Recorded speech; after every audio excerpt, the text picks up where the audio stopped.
আজকের বিষয় হলো এভরিডে ভার্সেস এভরি ডে। ফারাকটা কি সেটাই আজকে আমার আলোচনার মুখ্য বিষয়। এভরিডে হলো কিন্তু অ্যাডজেক্টিভ।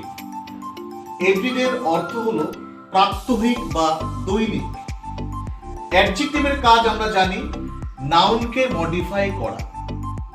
আমি একটি উদাহরণ দিয়েছি, ব্রেড ইজ মাই এভরিডে মিল। রুটি হয় আমার প্রাত্যহিক বা দৈনিক খাবার। এখানে দেখো এই যে এভরিডে কথাটা কিন্তু মিল খাওয়ারকে কিন্তু মডিফাই করছে। এটা একটা নাউন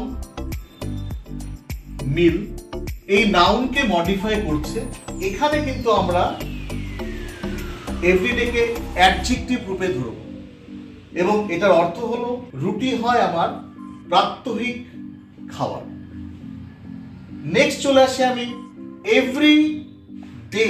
এখানে দুটো শব্দ রয়েছে, কিন্তু এটা কিন্তু একটি অ্যাডভার্বিয়াল ফ্রেজ। অ্যাডভার্বিয়াল ফ্রেজ সবসময় ভার্বকে মডিফাই করে। Ram walks every day. এখানে ওয়াকস একটা কাজ, এটা কিন্তু ভার্ব।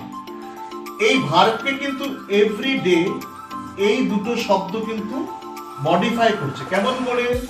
রাম হাঁটে প্রতিদিন। কখন হাঁটে? প্রতিদিন হাঁটে।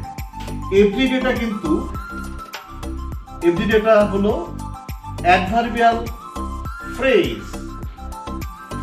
যার অর্থ প্রতিদিন। প্রতিদিন রাম ওয়াকস এভরিডে, তার অর্থ রাম হাঁটে প্রতিদিন।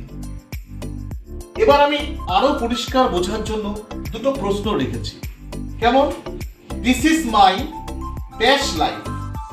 এখানে কিন্তু আমরা লিখব this is my everyday life, অর্থাৎ লাইফ একটা নাউন। এই নাউনকে কিন্তু মডিফাই করলো কে? এভরিডে। He runs dash. এখানে ভালো করে বোঝো, রানস মানে দৌড়ানো। দৌড়ানো একটা কাজ, এটা কিন্তু ভার্ব। এখানে যদি আমরা এটা লিখি এভরি আর ডে, যার অর্থ প্রতিদিন, তাহলে মিলে যাবে হি রানস এভরি ডে, অর্থাৎ সে দৌড়ায় প্রতিদিন। আশা করি তোমরা বুঝতে পেরেছো। নেক্সট আমি অন্য ভিডিও নিয়ে অবশ্যই আসবো। ধন্যবাদ।